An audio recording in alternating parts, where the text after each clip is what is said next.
যারা আসলে কেন পদত্যাগ করলো, কিছুক্ষণ আগে তিনি পদত্যাগ করেছেন, স্বতন্ত্র প্রার্থী হিসেবে ঢাকা ৯ থেকে নির্বাচন করবেন বলে ঘোষণা দিয়েছেন। কেন করলো?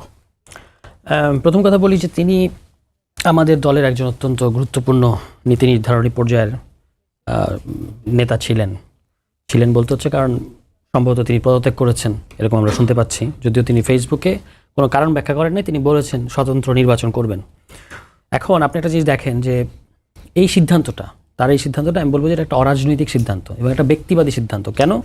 কারণ হচ্ছে যে পুরো দল হিসেবে আমরা যখন জাতীয় ঐক্যমত্য কমিশনেও বসলাম, সেখানে কিন্তু সবাই সব বিষয়ে একমত হয় নাই, অনেক বিষয়ে অনেকে নোট অফ ডিসেন্ট দিয়েছে। তখন আমরা নোট অফ ডিসেন্ট নিয়ে কি বলেছি? নোট অফ ডিসেন্ট নিয়ে আমরা বলেছি যে নোট অফ ডিসেন্ট মানে হচ্ছে যে দ্বিমত সহকারে একমত। ঠিক আছে, এখন এই যে দ্বিমত সহকারে একমত, পার্টি যখন একটা সিদ্ধান্ত নেয় বা সিদ্ধান্ত নেওয়ার আলোচনা হয়, সেই সিদ্ধান্ত নেওয়ার আগেই সম্ভাব্য যে কারণের কথা আমরা বুঝতে পারছি, ওই সিদ্ধান্ত তো এখন আসে নাই, তার আগেই আপনি এই কাজটা করলেন। তো আমি তো বলবো যে আপনি এনসিপির প্ল্যাটফর্মটাকে ব্যবহার করে যথেষ্ট পরিমাণ প্রতিষ্ঠিত হয়ে এখন আপনি নিজের ব্যক্তিগত এই সিদ্ধান্তটা নিলেন, এটা উনি করেছেন। যাই হোক, ওনার সিদ্ধান্ত ওনার, আমাদের দলের মতো থাকবে, একটা দলের মেইন স্ট্রিম সবসময় দলের মধ্যে থাকবে। এরকম জার্নির মধ্যে বিএনপির মতো বড় দলেও অনেকে ঝরে পড়েছে না। রাজনীতি একটা ভাই অনেক লম্বা রেস এবং একটা দমের খেলা, এটা সবাই পারে না। এটা হুট করে মানে ইম্পালসিভ আচরণ করে তো আপনি পারবেন না। ঠিক আছে, ওনারটা আমি ওনার জন্য শুভকামনা জানাই এবং উনি ঢাকা ৯ থেকে নির্বাচন করতে চান, স্বতন্ত্র নির্বাচন করবেন। সেটা করলে আমার অবশ্যই তার প্রতি শুভকামনা থাকবে। আমরা একসাথে যেহেতু রাজনীতি করেছি অনেক দিন, কিন্তু যেটা হচ্ছে যে একটা তো মানুষের ৩০-৩৫ বছরের একটা রাজনৈতিক ক্যারিয়ার থাকে, তার মধ্যে অনেক ঘটনা ঘটে। আপনি ধরেন একটা উদাহরণ দিই, ২০০৬ সালে এই জামায়াত প্রশ্নে বিএনপিতে একটা ভাঙন ধরলো এবং অলি আহমদ সহ অনেকে বের হয়ে আসলেন। তারা আওয়ামী লীগের সাথে একটা নেগোসিয়েশন করলেন এবং ৩২টা আসন তারা নিশ্চিত করেছিলেন। পরবর্তীতে তো ২০০৬ নির্বাচন হয় নাই, সেই নির্বাচন হল ২০০৮-এ। ততদিনে এলডিপি আবার আলাদা হয়ে একক নির্বাচন করে সেখানে তারা একটা আসন পেয়েছিল নির্বাচনে। তো জামায়াত প্রশ্নে কিন্তু তাদের এই ভাঙনটা হয়েছিল। এখন আবার আপনি দেখেন এলডিপির মধ্যে আবার আরেকটা ভাঙন হয়েছে যে তাদের মহাসচিব চলে এসেছে বিএনপির দিকে, আর যিনি সভাপতি অলি আহমদ সাহেব তিনি কিন্তু জামাতের দিকে চলে গেছেন। তো আপনি জামাতের সাথে বিএনপি আছে বলে ভাঙনটা হলো, এরপরে উনি নিজেই কিন্তু এখন আবার জামাতের দিকে চলে গেছেন। ফলে পলিটিক্স একটা সবসময় এটা হতে থাকে। ঠিক আছে, এই কারণে আপনি হুট করে এখন যে সিদ্ধান্ত নিচ্ছেন, কালকে হয়তো এই সিদ্ধান্তের জন্য আপনি পস্তাতেও পারেন। ঠিক আছে, তো এটা অনগোয়িং প্রসেস এবং আমরা মনে করি যে আমাদের দলগতভাবে সিদ্ধান্ত নেবে, যে সিদ্ধান্তই নিক।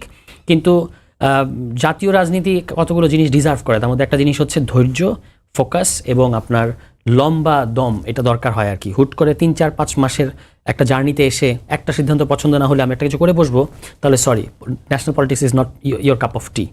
তো ঠিক আছে, এখন আমি ওনার প্রতি আমার শুভকামনা থাকবে, কিন্তু আমাদের দল হিসেবে দলের সিদ্ধান্ত আমরা কিছুদিনের মধ্যেই নেব। জামায়াতের সঙ্গে যে ৮ দলের একটা সমঝোতা হতে যাচ্ছে বলে এতদিন খবর ছিল, সেই ইসলামপন্থী দলগুলো প্রত্যেকেই এই সিদ্ধান্তে পৌঁছয় যে এ দফায়ও তারা কোনো নারীকে সরাসরি নির্বাচনে মনোনয়ন দিতে পারে না, ইসলামিক আদর্শ, ধর্মীয় আদর্শ এবং রাজনৈতিক আদর্শ তাদের মাথায় রেখে। কারণ সরাসরি নির্বাচনে মনোনয়ন পেলে একজন নারী প্রার্থীকে যেভাবে জনসংযোগ করতে হবে, যেভাবে প্রকাশ্যে চলাফেরা করতে হবে, কথা বলতে হবে, বিভিন্ন ব্যক্তির সঙ্গে যোগাযোগ স্থাপন করতে হবে, সেটা কোনোভাবেই জামায়াতে ইসলামীর আদর্শের সঙ্গে যায় না। জাতীয় নাগরিক পার্টি এনসিপি গঠিত হওয়ার পর হঠাৎ করে ফেব্রুয়ারি মাসে ঢাকায় এসে উপস্থিত হয়ে স্বামী সহ এনসিপির শীর্ষস্থানীয় পদে বসেছিলেন তাসনিম জারা এবং তার স্বামী খালেদ সাইফুল্লাহ। তাসনিম জারা পরিচিত মুখ, ডাক্তার হিসেবে তিনি ব্লগ করে কোভিডের সময় থেকে ভিডিও করবার মাধ্যমে, জনসচেতনতামূলক ভিডিও করবার মাধ্যমে তার মিলিয়ন ফলোয়ার ছিল, দর্শক ছিল, ভিউ ছিল, কিন্তু তাকে কখনো রাজনৈতিক কোনো বিষয়ে বক্তব্য রাখতে কিংবা ২০২৪-এর জুলাই আগস্ট আন্দোলনেও তার কোনো আগ্রহের কথা বা সম্পৃক্ততার কথা শোনা যায় নাই। কাজেই এই যে তাসনিম জারার হঠাৎ করে বাংলাদেশে এসে তরুণদের গড়া নতুন দলে একেবারে সিনিয়র যুগ্ম সদস্য সচিব হয়ে বসা এবং এরপর থেকে বেশ কয়েক দফায় এনসিপি বা জাতীয় নাগরিক পার্টির বিভিন্ন নারী নেত্রীরা সেই দলটি ত্যাগ করেন যখন, এই অভিযোগ করে যে এই দলে নারীদের পক্ষে রাজনীতি করা সম্ভব নয় কিংবা এই দলের আদর্শিক অবস্থানটা না বুঝে তাদের পক্ষে এই দলের রাজনীতি চালিয়ে যাওয়া সম্ভব নয়। মানে আলোচিত নেত্রী নীলা ইসরাফিল কিংবা 2024-এর জুলাই আগস্ট আন্দোলনের গুরুত্বপূর্ণ মুখ উমামা ফাতেমা কেউই তো তরুণদের সঙ্গে রাজনীতিতে টিকে যেতে পারেন নাই। কিন্তু তাসনিম জারা টিকে থাকেন এবং তাসনিম জারাকে দেখা যায় যে তিনি শুধুমাত্র যে বিদেশের নিশ্চিন্ত জীবন ছেড়ে তরুণদের রাজনৈতিক দলে এসে উপস্থিত হয়েছেন তাই নয়, তাকে দেখা যায় যে তিনি এই দলটির সঙ্গে বিভিন্ন দূতাবাসের উচ্চপদস্থ কর্মকর্তা থেকে শুরু করে কূটনীতিকদের নানা আলোচনায় এক রকমের প্রধান মুখ বা প্রধান ব্যক্তি হয়ে উঠছেন। তখন এ আলোচনা, এ সন্দেহ আরো দানা বাঁধতে শুরু করে যে তরুণদের কাছে যে ধরনের একটা রাজনীতি প্রত্যাশা করা হচ্ছে, সম্ভবত তাসনিম জারাকে সেই রাজনীতির এক রকমের পোস্টার বয় বা পোস্টার চাইল্ড বলে না, মানে সেই রাজনীতির প্রধান মুখ করে বা একটা আদর্শ মুখ হিসেবে উপস্থাপন করতেই তাকে বিদেশ থেকে কোনো পক্ষ বিশেষ প্রতিশ্রুতি দিয়ে উড়িয়ে এনেছে, কিংবা সেই নিশ্চয়তা পেয়েই তিনি বাংলাদেশে হঠাৎ করেই, মানে রাজনীতির সম্পর্কে একেবারে আগ্রহীহীন, সম্পৃক্ততাহীন এমন একজন চিকিৎসক তিনি হঠাৎ উড়ে এসে জাতীয় নাগরিক পার্টির শীর্ষস্থানীয় পদে বসে গেছেন। ডাক্তার তাসনিম জারার এখন পর্যন্ত আপনি বা আমি কি তার রাজনৈতিক অবস্থান সম্পর্কে তেমন কিছু জানি? দেখেন, জাতীয় নাগরিক পার্টি এই যে বলে তারা ডানপন্থার রাজনীতিও করবে না, বামপন্থার রাজনীতিও করবে না, মধ্যপন্থার রাজনীতি করবে, সেই রাজনীতিটা কেমন? সেই রাজনীতি কি নারীর পোশাক নিয়ে মব সৃষ্টির বিপক্ষে? সেই রাজনীতি কি নারীর জন্য রাজনীতিতে, সংস্কৃতিতে, সমাজে, পরিবারে সমান অধিকারের পক্ষে? নাকি জামায়াতে ইসলামী যেমনটা বলছে এখন তারা যখন রাজনীতির শীর্ষ স্থানে, রাজনীতির একেবারে সম্মুখ ভাগে এসে উপস্থিত হয়েছে, তখন যেমন বলছে যে নারীর অধিকার বা নারীর জন্য ন্যায্য অধিকার নিশ্চিত করার জন্যই নারীর বাইরে কাজের কর্মঘণ্টা কমিয়ে আনা দরকার এবং সেই কর্মঘণ্টাটা ক্ষতিপূরণ রাষ্ট্রকে দেওয়ার একটা ব্যবস্থা করা দরকার, কারণ নারীর মূল দায়িত্ব এবং কাজ হচ্ছে ঘরে বা পরিবারে। এখন তাসনিম জারা যখন ঢাকা 9 আসন থেকে এনসিপির প্রার্থী হবেন এবং সে কারণে প্রচারণার জন্য তার যথেষ্ট অর্থবল যেহেতু নাই, তিনি ক্রাউড ফান্ডিং এর সিদ্ধান্ত নিলেন। তখন তিনি এই ক্রাউড ফান্ডিং এর ঘোষণা, মানে সকলকে বিকাশে বা তার ব্যাংক অ্যাকাউন্টে টাকা দেওয়ার আহ্বান জানানো মাত্র 29 ঘন্টায় তাসনিম জারা 47 লক্ষের বেশি টাকা উঠিয়েছিলেন এই 23শে ডিসেম্বর তারিখে। তার মানে তাসনিম জারা প্রকৃতপক্ষেই একটা প্রত্যাশা এবং পরিচিতির কেন্দ্রে চলে এসেছিলেন। কিন্তু এখন তাসনিম জারাকে এনসিপি ছাড়তে হলো নাকি এনসিপি তাসনিম জারাকে ছেড়ে দিল, সেই বিষয়টা বোঝা কিন্তু খুব জরুরি। দেখেন, এনসিপির সঙ্গে যে জামায়াতে ইসলামীর একটা নির্বাচনী সমঝোতা হতে যাচ্ছে, এটা ঘোষণা আসা এখন সময়ের ব্যাপার মাত্র। সংবাদ মাধ্যমগুলো নিশ্চিত করছে যে নাহিদ ইসলাম, জাতীয় নাগরিক পার্টির আহ্বায়ক, মূল নেতা আক্তার হোসেন, হাসনাত আব্দুল্লাহ, সার্জিস আলম, নাসির উদ্দিন পাটোয়ারি, এই শীর্ষ বা মূল 5 নেতাই এনসিপি জামায়াতে ইসলামীর সঙ্গে জোট করে নির্বাচন করুক এই বিষয়ে তারা একমত। প্রধান কারণ হচ্ছে জামায়াতে ইসলামী সঙ্গে তারা থাকলে, জামায়াতে ইসলামী যেমন মনে করে যে জুলাই আগস্ট অভ্যুত্থানে যে অংশ নিয়েছে যে তরুণেরা এবং পরবর্তী 15 মাসে যে তরুণেরা রাজপথে সক্রিয় আছেন বিভিন্ন আন্দোলনের জন্য, সেই তরুণদেরকে যে সকল বিচারের ঊর্ধ্বে রাখতে হবে, সেটার একটা স্বীকৃতি যেমন জুলাই সনদ থেকে নিয়ে আসার প্রত্যাশা করে জামায়াতে ইসলামী, ঠিক তেমনি প্রত্যাশা করে এই জাতীয় নাগরিক পার্টি এনসিপির নেতৃবৃন্দ। তাদের একটা মূল ভয়ের জায়গা হচ্ছে যে এমনকি বিএনপিও যদি নির্বাচিত হয়ে আসে, তাহলে বিএনপি যেহেতু জুলাই সনদটা সেভাবে স্বীকার করতে চাইছে না, সংস্কারগুলো স্বীকার করতে চাইছে না, গণভোটকে ততটা গুরুত্ব দিচ্ছে না, বিএনপি নির্বাচিত হয়ে এলেও তারা একরকমের বিপদগ্রস্ত হবেন এবং তাদেরকে কোণঠাসা করে বিএনপি আসলে একরকমের বিচারের মুখোমুখি করতে পারে বিভিন্ন ফৌজদারি অভিযোগে। এই ভয়টা থেকে জুলাই আগস্ট আন্দোলনের নেতৃস্থানীয় এই নেতারা এখন যে কোনোভাবে একটা রাজনৈতিক শক্তির সঙ্গে দাঁড়াতে চাইছে।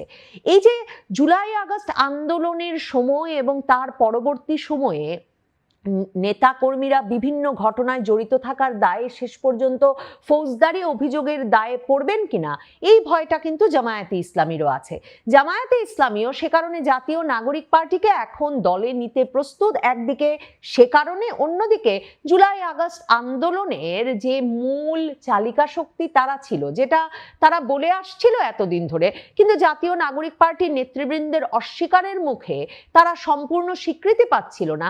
সেই স্বীকৃতিটুকু আদায় করে নিতেও জামায়াতে ইসলামী দেখছে যে জাতীয় নাগরিক পার্টির তরুণ নেতাদের নেওয়া যেতেই পারে। কাজেই এই জোট হওয়া এখন সময়ের ব্যাপার মাত্র। আর বিএনপি এই তরুণদেরকে দলে নিয়ে এদেরকে রাজনীতিতে একটা দীর্ঘ সময় স্থায়ী করতে একেবারেই আগ্রহী নয়। এই অবস্থায় এখন জামাত এবং এনসিপির যে জোট হতে যাচ্ছে, পত্রিকায় খবর আসছিল বটে যে নারী নেত্রীদের সেক্ষেত্রে আপত্তি আছে। তাসনিম জারা ছাড়া সামান্তা শারমিন গুরুত্বপূর্ণ নেত্রী জাতীয় নাগরিক পার্টির, কিন্তু তিনি নির্বাচনে অংশ নিচ্ছেন না বা তিনি মনোনয়ন পান নাই কিন্তু জাতীয় নাগরিক পার্টি থেকে। তাসনুভা জাবিন আরেকজন ডাক্তার, জাতীয় নাগরিক পার্টির টক শোতে পরিচিত নেত্রী, তিনিও ঢাকা 17 আসন থেকে নির্বাচন করবেন বলছেন এবং তিনিও ক্রাউড ফান্ডিং করেছেন। এই তাসনুভা জাবিন, সামান্তা শারমিন, তাসনিম জারারা মিলে এক ছবি তুলে 26শে ডিসেম্বর এমন একটা স্ট্যাটাস দেন যে ডিল ডান। তাতে অনেকেই তখনই বলতে শুরু করেন যে আসলে নারী নেত্রীরা সিদ্ধান্ত নিয়েছেন যে তারা জামাতের সঙ্গে এনসিপির জোট হলে আর এনসিপির সঙ্গে থাকবেন না। কিন্তু আসলে আপত্তিটা এসেছে জামায়াতে ইসলামীর কাছ থেকে। জামায়াতে ইসলামী তার রাজনৈতিক আদর্শ এবং ধর্মীয় আদর্শ মোতাবেক সরাসরি নির্বাচনে কোনো নারী প্রার্থীকে মনোনয়ন দেয় না। দলটি এবার এ বিষয়ে আলোচনাও করেছিল দলের বিভিন্ন ফোরামে যে নারী নেত্রীদেরকে কিছু মনোনয়ন দেওয়া যায় কিনা, কারণ এই বিষয়টা নিয়ে না হলে নানা রকম সমালোচনা হয়, যে সমালোচনার মুখে এমনকি জামায়াত সংখ্যালঘু প্রার্থীদেরকেও এবার মনোনয়ন দেওয়ার সিদ্ধান্ত নিয়েছে। কিন্তু শেষ পর্যন্ত জামায়াত সহ জামায়াতের সঙ্গে যে 8 দলের একটা সমঝোতা হতে যাচ্ছে বলে এতদিন খবর ছিল, সেই ইসলামপন্থী দলগুলো প্রত্যেকেই এই সিদ্ধান্তে পৌঁছয় যে এ দফায়ও তারা কোনো নারীকে সরাসরি নির্বাচনে মনোনয়ন দিতে পারে না, ইসলামিক আদর্শ, ধর্মীয় আদর্শ এবং রাজনৈতিক আদর্শ তাদের মাথায় রেখে। কারণ সরাসরি নির্বাচনে মনোনয়ন পেলে একজন নারী প্রার্থীকে যেভাবে জনসংযোগ করতে হবে, যেভাবে প্রকাশ্যে চলাফেরা করতে হবে, কথা বলতে হবে, বিভিন্ন ব্যক্তির সঙ্গে যোগাযোগ স্থাপন করতে হবে, সেটা কোনোভাবেই জামায়াতে ইসলামীর আদর্শের সঙ্গে যায় না। কাজে তাসনিম যারা এনসিপি জামায়াতের সঙ্গে যোগ দিচ্ছে বলে এখন এনসিপি ছেড়ে বলছেন স্বতন্ত্র নির্বাচন করবেন, সেটা মনে হলেও আসলে এনসিপি জামায়াতে ইসলামীর সঙ্গে যোগ দেওয়া মানে শেষ পর্যন্ত তাসনিম জারার এনসিপির হয়ে নির্বাচন করবার কোনো সুযোগ ছিল না, কিংবা নির্বাচন করলেও জামায়াতে ইসলামী সেই আসনে ছাড় দিত সেটা ভাববার কোনো কারণ ছিল না। কারণ জামায়াতে ইসলামীর নারী নেত্রীদের মধ্যে তাহলে এক ধরনের অসন্তোষ তৈরি হতো যে জামাত তার আদর্শ থেকে সরে গিয়ে যখন তাসনিম জারার মতো নারী প্রার্থীকে সমর্থন দিতে পারছেন, তখন কি করে জামায়াতে ইসলামীর রাজনীতির জন্য দীর্ঘ সময় ধরে ত্যাগ স্বীকার করে আসা নারীরা কেন সে সুযোগ পাচ্ছেন না? এই রকম একটা বিব্রতকর বা অস্বস্তিকর পরিস্থিতি জামায়াতে ইসলামী তৈরি করতে রাজি হচ্ছিল না। সে কারণে এনসিপি আর জামায়াতে ইসলামীর মধ্যে যে সমঝোতার আলোচনাটা, সেখানেও আসলে এই নারী নেত্রীরা একটা পথের কাঁটা হয়েছিলেন। এখন ডাক্তার তাসনুভা জাবিন, যিনি কিনা জাতীয় নাগরিক পার্টি থেকে ঢাকা 17 আসনে মনোনয়ন পেয়েছেন, কিংবা দিলশানা পারুল, যিনি সিরাজগঞ্জ 3 আসন থেকে জাতীয় নাগরিক পার্টির মনোনয়ন পেয়েছেন, তারা জাতীয় নাগরিক পার্টি থেকে এই অবস্থায় পদত্যাগ করে এরকম করে স্বতন্ত্র হিসেবে নির্বাচনে লড়ার ঘোষণা দেন কিনা ডাক্তার তাসনিম জারার মতো, নাকি তাদেরকে শেষ পর্যন্ত জামায়াতে ইসলামী সমর্থন দেয়, যেটা প্রায় অসম্ভব একটা বিষয়, সেটা দেখবার জন্য অপেক্ষা নিশ্চয়ই করতে পারেন। তবে জাতীয় নাগরিক পার্টি যেমন নতুন ধারার রাজনীতি সৃষ্টি করার যে একটা প্রতিশ্রুতি দিয়ে এসেছিল, সেই প্রতিশ্রুতি থেকে তাদেরকে এখন তাদের ভীষণ জীবন বাঁচানোর প্র্যাকটিক্যাল রিজন, বাস্তবিক অর্থে যে প্রয়োজন, সেটা মাথায় রেখে সরে আসতে হচ্ছে। তেমনি তাদের সম্ভবত এই নারী সহকর্মীদের দিকে ফিরে তাকানোর সময় হবে না এখন।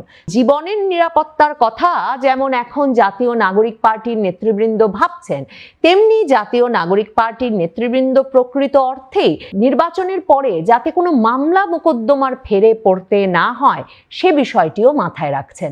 তাসনিম জারার ঢাকা 9 আসনে নির্বাচন করলে তাকে বিএনপি সমর্থন দিতে পারে, সে বিষয়ে জোর আলোচনা ছিল, কারণ বিএনপি যখন নভেম্বরের শুরুতে মনোনয়ন ঘোষণা করেছিল তখন তারা ঢাকা 9 আসনটা খালি রেখেছিল। বিএনপি এরই মধ্যে ঢাকা 9 আসনে ছাত্রদলের সাবেক সাধারণ সম্পাদক হাবিবুর রশিদকে মনোনয়ন দিয়েছে। গতকালকেও বিএনপি বেশ কিছু আসনে মনোনয়ন বদল করেছে। তাসনিম জারা কি সত্যি স্বতন্ত্র লড়াই করবেন, নাকি তাকে তার যে অনুরাগী এবং তার যে সমর্থকরা ছিলেন মার্কিন দূতাবাস থেকে শুরু করে বিদেশের বিভিন্ন দূতাবাসে, তারা তাকে অন্য কোনো বড় দলের সমর্থন এনে দিতে পারে, সেজন্যও অপেক্ষা করা যেতে পারে। ক্রাউড ফান্ডিংয়ে যে টাকা উঠিয়েছেন তাসনিম জারা সেটা ফেরত দেওয়ার ঘোষণাও তিনি এরই মধ্যে সংবাদ মাধ্যমকে দিয়েছেন। তাসনিম জারা কি পারবেন সত্যি একা লড়াই করে স্বতন্ত্র প্রার্থী হিসেবে ঢাকা 9 আসনে জয় নিয়ে আসতে? তাসনিম জারা আপাতত যে নতুন ধারার সংস্কৃতির রাজনীতি প্রতিষ্ঠা করতে বা রাজনীতির সূচনা করতে বাংলাদেশে ব্যর্থ হয়েছেন তা বোধহয় বলাই যেতে পারে। তবে গত প্রায় 12 মাস ধরে তাসনিম জারাকে রাজনীতির কেন্দ্রে দেখেও যারা প্রত্যাশা করছিলেন, যিনি কখনো মবের বিপক্ষে বলেন নাই, যিনি কখনো বাংলাদেশের নারীর নিরাপদ জীবনযাত্রার পক্ষে প্রকাশ্যে কোনো মত প্রকাশ করেন নাই, এমন একজন নারী নেত্রী সত্যি বাংলাদেশের রাজনীতি বদলে দিতে পারতেন কিনা সে প্রশ্ন হয়তো আমরা আরো আগেই করতে পারতাম। যারা আসলে কেন পদত্যাগ করলো, কিছুক্ষণ আগে তিনি পদত্যাগ করেছেন, স্বতন্ত্র প্রার্থী হিসেবে ঢাকা 9 থেকে নির্বাচন করবেন বলে ঘোষণা দিয়েছেন। কেন করলো? প্রথম কথা বলি যে তিনি আমাদের দলের একজন অত্যন্ত গুরুত্বপূর্ণ নীতি নির্ধারণী পর্যায়ের নেতা ছিলেন বলতে হচ্ছে কারণ সম্ভবত তিনি পদত্যাগ করেছেন এরকম আমরা শুনতে পাচ্ছি, যদিও তিনি ফেসবুকে কোনো কারণ ব্যাখ্যা করেন নাই, তিনি বলেছেন স্বতন্ত্র নির্বাচন করবেন। এখন আপনি একটা জিনিস দেখেন যে এই সিদ্ধান্তটা আমি বলবো যে এটা একটা অরাজনৈতিক সিদ্ধান্ত এবং একটা ব্যক্তিবাদী সিদ্ধান্ত। কেন? কারণ হচ্ছে যে পুরো দল হিসেবে আমরা যখন জাতীয় ঐক্যমত্য কমিশনেও বসলাম, সেখানে কিন্তু সবাই সব বিষয়ে একমত হয় নাই, অনেক বিষয়ে অনেকে নোট অফ ডিসেন্ট দিয়েছে। তখন আমরা নোট অফ ডিসেন্ট নিয়ে কি বলেছি? নোট অফ ডিসেন্ট নিয়ে আমরা বলেছি যে নোট অফ ডিসেন্ট মানে হচ্ছে যে দ্বিমত সহকারে একমত। ঠিক আছে, এখন এই যে দ্বিমত সহকারে একমত, পার্টি যখন একটা সিদ্ধান্ত নেয় বা সিদ্ধান্ত নেওয়ার আলোচনা হয়, সেই সিদ্ধান্ত নেওয়ার আগেই সম্ভাব্য যে কারণের কথা আমরা বুঝতে পারছি, ওই সিদ্ধান্ত তো এখন আসে নাই, তার আগেই আপনি এই কাজটা করলেন। তো আমি তো বলবো যে আপনি এনসিপির প্ল্যাটফর্মটাকে ব্যবহার করে যথেষ্ট পরিমাণ প্রতিষ্ঠিত হয়ে এখন আপনি নিজের ব্যক্তিগত এই সিদ্ধান্তটা নিলেন, এটা উনি করেছেন। যাই হোক, ওনার সিদ্ধান্ত ওনার, আমাদের দলের মতো থাকবে, একটা দলের মেইন স্ট্রিম সবসময় দলের মধ্যে থাকবে। এরকম জার্নির মধ্যে বিএনপির মতো বড় দলেও অনেকে ঝরে পড়েছে না। রাজনীতি একটা ভাই অনেক লম্বা রেস এবং একটা দমের খেলা, এটা সবাই পারে না। এটা হুট করে মানে ইম্পালসিভ আচরণ করে তো আপনি পারবেন না। ঠিক আছে, ওনারটা আমি ওনার জন্য শুভকামনা জানাই এবং উনি ঢাকা 9 থেকে নির্বাচন করতে চান, স্বতন্ত্র নির্বাচন করবেন, সেটা করলে আমার অবশ্যই তার প্রতি শুভকামনা থাকবে। আমরা একসাথে যেহেতু রাজনীতি করেছি অনেক দিন, কিন্তু যেটা হচ্ছে যে একটা তো মানুষের 30-35 বছরের একটা রাজনৈতিক ক্যারিয়ার থাকে, তার মধ্যে অনেক ঘটনা ঘটে। আপনি ধরেন একটা উদাহরণ দিই, 2006 সালে এই জামায়াত প্রশ্নে বিএনপিতে একটা ভাঙন ধরলো এবং অলি আহমদ সহ অনেকে বের হয়ে আসলেন। তারা আওয়ামী লীগের সাথে একটা নেগোসিয়েশন করলেন এবং 32টা আসন তারা নিশ্চিত করেছিলেন। পরবর্তীতে তো 2006 নির্বাচন হয় নাই, সেই নির্বাচন হল 2008-এ। ততদিনে এলডিপি আবার আলাদা হয়ে একক নির্বাচন করে সেখানে তারা একটা আসন পেয়েছেন ওই নির্বাচনে। তো জামায়াত প্রশ্নে কিন্তু তাদের এই ভাঙনটা হয়েছিল। এখন আবার আপনি দেখেন এলডিপির মধ্যে আবার আরেকটা ভাঙন হয়েছে যে তাদের মহাসচিব চলে এসেছে বিএনপির দিকে, আর যিনি সভাপতি অলি আহমদ সাহেব তিনি কিন্তু জামাতের দিকে চলে গেছেন। তো আপনি জামাতের সাথে বিএনপি আছে বলে ভাঙনটা হলো, এরপরে উনি নিজেই কিন্তু এখন আবার জামাতের দিকে চলে গেছেন। ফলে পলিটিক্স একটা সবসময় এটা হতে থাকে। ঠিক আছে, এই কারণে আপনি হুট করে এখন যে সিদ্ধান্ত নিচ্ছেন, কালকে হয়তো এই সিদ্ধান্তের জন্য আপনি পস্তাতেও পারেন। ঠিক আছে, তো এটা অনগোয়িং প্রসেস এবং আমরা মনে করি যে আমাদের দলগতভাবে সিদ্ধান্ত নেবে, যে সিদ্ধান্তই নিক। কিন্তু জাতীয় রাজনীতি কতগুলো জিনিস ডিজার্ভ করে, তার মধ্যে একটা জিনিস হচ্ছে ধৈর্য, ফোকাস এবং আপনার লম্বা দম, এটা দরকার হয় আর কি। হুট করে 3-4-5 মাসের একটা জার্নিতে এসে একটা সিদ্ধান্ত পছন্দ না হলে আমি একটা কিছু করে বসবো, তাহলে sorry, national politics is not your cup of tea. তো ঠিক আছে, এখন আমি ওনার প্রতি আমার শুভকামনা থাকবে, কিন্তু আমাদের দল হিসেবে দলের সিদ্ধান্ত আমরা কিছুদিনের মধ্যেই নেব। তুষার, আসলে যেটা জানতে পারছি যে আসলে আপনারা জামাতের সঙ্গে জোট করতে যাচ্ছেন, আলোচনা চলছে, ঠিক ওই মুহূর্তে আসলে যারা এরকম পদত্যাগ এবং আপনাদের নারী সদস্য যারা রয়েছেন বা নারী কেন্দ্রীয় নেত্রী যারা রয়েছেন তারাও একটা উদ্বেগের কথা জানিয়েছে বা এরকম একটা কথা কয়েকদিন যাবৎ চলছিল। তো এই বিষয়টা কেন আপনারা আপনাদের দল ঠিক না রেখে বা দলের মধ্যে এরকম ভাঙনের সুর যখন আসছে তখন গিয়ে জামাতের সঙ্গে জোট করে কতটা সুবিধা আদায় করতে পারবেন? নারীদের যেটা বললেন যে নারীদের আবার আরেকাংশ, আমি যতটুকু শুনেছি তারা পিটিশন দিয়েছেন আমাদের আহ্বায়কের কাছে যে আমাদের এই সিদ্ধান্তে আপত্তি নাই। ঠিক আছে, তাদের কারোরই ব্যাকগ্রাউন্ড, হ্যাঁ তাদের কারোরই ব্যাকগ্রাউন্ড কিন্তু আপনার না, মানে তারা অতীতে ছাত্রী সংস্থা করেছেন বা এরকম কিছু বলা যাবে না, মানে তারা সবাই লিবারেল ঘরানারই, কিন্তু তারা বৃহত্তর স্বার্থে দলের সিদ্ধান্তের পক্ষে আছেন। ঠিক আছে, আবার কেউ কেউ মনে করছেন যে এই সিদ্ধান্তটা হওয়া উচিত না, এখন তারা এটা ফেসবুকে জানাচ্ছেন, এটা তাদের ব্যাপার, কিন্তু আমরা তো এখনো সিদ্ধান্তটা নেই, সিদ্ধান্তটা আসবে এবং সেটা দলীয় ফোরামে আসবে। তো আমাদের বক্তব্যটা হচ্ছে যে আপনার যে কোনো কথা আপনি দলীয় ফোরামে এসে বলবেন, দলীয় ফোরামে না এসে কেউ যদি এটা সোশ্যাল মিডিয়ায় বলে তাহলে তো এটা আসলে রাজনৈতিক আচরণ হয় না, সেটা যেই করুক না কেন রাজনৈতিক আচরণ হয় না। সেই পিটিশন আপনি দলের আহ্বায়কের কাছে জানাতে পারেন, এটা তো দলীয় জিনিস, দলের ইন্টারনাল বিষয়, এটা মিডিয়ার কাছে আসলো কিভাবে? একটা দল কিন্তু তার সমস্ত কিছু মিডিয়া আনতে চায় না, তার মানে এটা কেউ না কেউ লিক করেছে, যে চেয়েছে যে এই ধরনের একটা গুঞ্জন সৃষ্টি হোক। এখন আমি তো এটা বলতে পারি, কিন্তু এটা বলাটা ঠিক হবে না, যে এই যে 30 জন বলেন এর অন্তত 3 গুণ কেন্দ্রীয় সদস্য তারা এই সিদ্ধান্ত বলেছেন যে দল যে সিদ্ধান্ত নেবে আমরা সেই সিদ্ধান্তের সাথে আছি, তারাও হয়তো পিটিশন রেডি করবে বা করেছে, হ্যাঁ, কিন্তু সেটা তার মিডিয়ায় তারা দিতে চাচ্ছে না। ফলে এখানে হচ্ছে যে ধরেন এই একটা দল আপনার, আমরা তো একটা অন্তর্বর্তী সময় পার করছি এবং এটা কিন্তু একটা ট্রানজিশন সময়, এই ট্রানজিশন সময়ের মধ্যে অনেক ধরনের আপনার খেলা তৈরি হবে এবং সেই খেলায় অনেকে না বুঝে ফাঁদে পাও দেবে, কিন্তু আমরা মনে করি যে দল যে সিদ্ধান্ত নেবে একসাথে আলোচনা করে সেই সিদ্ধান্তের পক্ষে যারা আছে তারাই আসলে দলের সাথে আছে, আর বাকিরা নোট অফ ডিসেন্ট দিয়ে থাকবে দলের সিদ্ধান্ত, কিন্তু দলের সিদ্ধান্ত নিয়ে যারা বাইরে আপনার একটা ক্যাওস সৃষ্টি করতে চাইবে তারা তো আমাদের দলের মঙ্গল চায় না। এতে করে কি দলের মধ্যে কোনো অস্থিরতা তৈরি হবে কিনা? 30 জনের চিঠি যারা পদত্যাগ, যে কোনো দলকে এগুলো ফেস করে আগাতে হয়। ঠিক আছে, বিএনপিকেও এই পথ পাড়ি দিতে হয়েছে, সব দলকে, যেই দল, এবং এটা কিন্তু আরেকটা দিক থেকে এটা হলো একটা লক্ষণ যে আমাদের দলটা বড় হচ্ছে। দল বড় হওয়ার মানেই হচ্ছে আপনার এই ধরনের একটা, আমাদের তো কোনো মনোলিথিক পার্টি না যে সবাই লেফট রাইট করবে, এখানে বিভিন্ন ধরনের লোক এসেছে এবং তাদের মধ্যে মতের বৈচিত্র্য থাকবে, কিন্তু যেটা দেখতে হবে দলীয় শৃঙ্খলা পরিপন্থী কাজ কেউ করছে কিনা। যে ইন্টারনাল একটা আপনার পিটিশন, সেটা যখন মিডিয়ায় এটা বোঝা যায় যে এটা লিক করা হয়েছে এবং এটা উদ্দেশ্যই ছিল আসলে তাদের আপত্তিটা আহ্বায়কের কাছে জানানোটা তাদের মূল উদ্দেশ্য ছিল না, তাদের উদ্দেশ্য ছিল হচ্ছে আপনার এটা মিডিয়াকে তারা জানিয়ে একটা মানে আলোচনা তৈরি করবে আর কি। তো এটা যারাই করেছেন তারা আসলে রাজনৈতিক আচরণ করেন এবং এটা একটা শৃঙ্খলা পরিপন্থী কাজ হয়েছে, সেটা আরেকটা ডিসকাশন, এটা আমরা আমাদের দলের মধ্যে মিট আপ করবো, কিন্তু দলকে একসাথে সিদ্ধান্ত নিয়েই এইসব টার্মোয়েল ফেস করেই সামনে আগাতে হবে, এটাই পথ, এটা ছাড়া অন্য কোনো পথ নাই।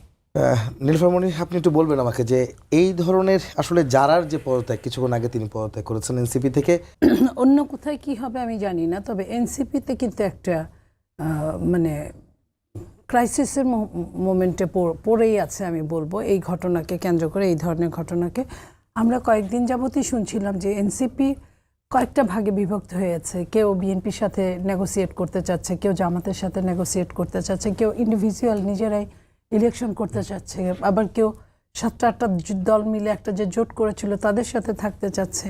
এই যে টানাপোড়েনটা, এই টানাপোড়েনে আমি বলবো যে যারা ব্যক্তিগতভাবে যে এনসিপির সাথে এতদিন কাজ করেছে, আমরা কিন্তু তাকে লাইমলাইটে দেখেছি সবসময়, হাতে গোনা কয়েকজনের মধ্যে সমস্ত বাংলাদেশ ঘুরল, তারপরে অন্য জায়গায় আপনার আমেরিকা যাওয়া থেকে শুরু করে অন্য সব বিভিন্ন গুরুত্বপূর্ণ জায়গাগুলোতে যখন কথা বলতো তখন কিন্তু তাকে আমরা দেখতাম। তো সেই হিসেবে এনসিপির তো একটা এই জায়গায় একটা লস, যারা ব্যক্তিগতভাবেও যারাও লস করলেন, কারণ রাজনীতিতে আসলে মান অভিমানের ঠাঁই নাই, এখানে বাস্তবতার নিরিখে চিন্তা করতে হবে। তো এটা আমি জানি না যে দলটা একটা বছর এখনো হয় নাই যে গঠন হয়েছে, সেই দলটা যদি এখনই হুমকির মুখে পড়ে, এবং এই দলের অনেক কিছু আছে ইয়াং এনার্জেটিক এবং তাদের অবদান বাংলাদেশবাসী ভুলবে না, কিন্তু যেটা নাই সেটা হচ্ছে অভিজ্ঞতা, সিনিয়রিটি। একটা বড় যদি বাবার বয়সী যদি কয়েকজন থাকতেন, তাদের বুদ্ধি বিবেচনা অভিজ্ঞতার কোনো বিকল্প কিছু হতে পারে না। বই পড়ে মুখস্থ কথা অভিজ্ঞতা আর বাস্তবতার নিরিখে একটা মানুষ ঘাত প্রতিঘাতে দাঁড়িয়ে থাকা, যেমন আজকে যে কথাটা তুষার বলল, আজকে যারা যেটা মনে করছে রাইট, এটা 5 বছর পরে 2 বছর পরে মনে করতে পারে, তার আবেগটা যখন কমবে যে আমি এখানে রং ছিলাম, আমার আরেকটু বুদ্ধি অ্যাপ্লাই করা উচিত ছিল, আরেকটু ধৈর্য রাখা উচিত ছিল। আমি এটা বলবো যে একটা দল, বাংলাদেশের গতানুগতিক অনেকগুলো দল ছিল যেগুলোর খামখেয়ালিপনা, নাড়াদশাপনা নিয়ে অনেকেই অতিষ্ঠ ছিল। নতুন দল হলে আমরা যতই আলোচনা বা সমালোচনার জন্য সমালোচনা করি, কিন্তু বাংলাদেশের বিউটি অফ ডেমোক্রেসি, এটার ভীষণ প্রয়োজন নতুন দল, এবং যে দলগুলো সত্যিই কিছু আপনার অবদান রাখতে পারে।